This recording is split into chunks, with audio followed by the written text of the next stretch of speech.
Hello, my name is Carl Kerrigan from the Center for the Enrichment of Teaching and Learning, and I'm going to go over a couple of basic functions that are used in our smartboards in Blue at 108 and Marseille 303.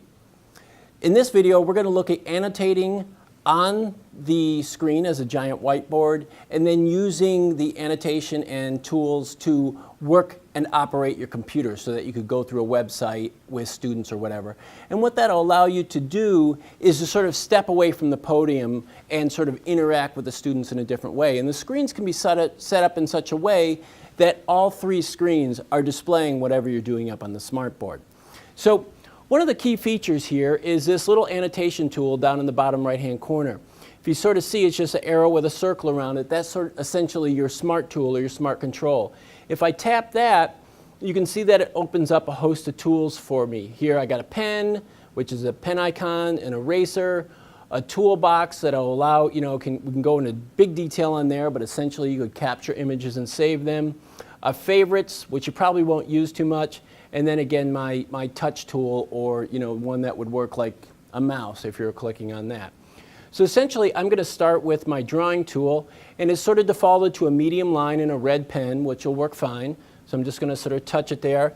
Now, when I start to draw either with the stylus from the tray or my finger, it'll create a window for me to work in.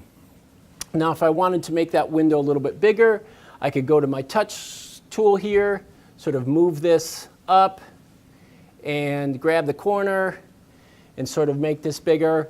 And this would give me a space in which I wanted to work with. Then I'm going to tap there again, hit my red pen, and start with my annotation, whatever that would be, what have you. So I could work through this entire equation. I could work through a formula. I could use any kinds of notes and so forth that I wanted to add this. And again, all the screens would be showing the same material. So then if I tap this again, and perhaps I wanted to save this so that I could share it on Blackboard later with students, if I had gone through a complicated formula or something along those lines, I could easily do that. I hit the one that looks like a little camera. I could just go to the little camera, select that. It'll take a picture of the whole screen, as you can see here. And then I could save that to my desktop so that the students would be able to see it a little later. Okay? So I'm just going to go back to my selection tool for a second here and reduce down this screen. And then since I'm done with this, I could close right out of here. And if you want to go into that annotation tool in more detail, would probably be best to set up an appointment with us so that we could walk through it and see how it would benefit using you in particular in your classroom. Now, one other handy thing that you can do this is just sort of operate your computer through the smartboard. So I can hit any of these icons or work through any software that I happen to have here. I could open up a website, and here I've located the center's website. And then I can work through it by just, simple like iPad actions and so forth that you would have. If I wanted to go to any place on the website, I could do so. Go to my teaching resources page, perhaps creating some course materials. I can work through the entire website this way. So any links that I click here would show up again on all three screens.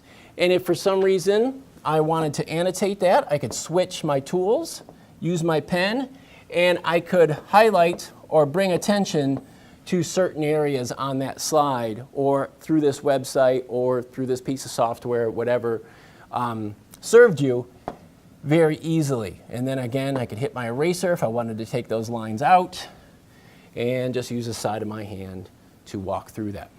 Now, going back to my selection tool, one other piece that you do have is the ability to sort of, stretch and expand. So if it's a little hard to see, or if you're working on a website that has finer type, or perhaps you want to look at a certain section of a graph or something, you would be able to expand that and shrink it just by moving your hands and apart from each other, like on your phone or something along those lines. Now, that's a real quick look at a couple of the handy features that a smartboard that may make your teaching a little easier.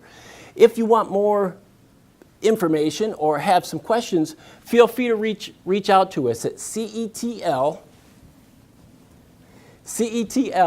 at une.edu or give me a call at my extension 4891. I hope this has been helpful. Again, reach out to us if you have any further questions. Be well and have a good day.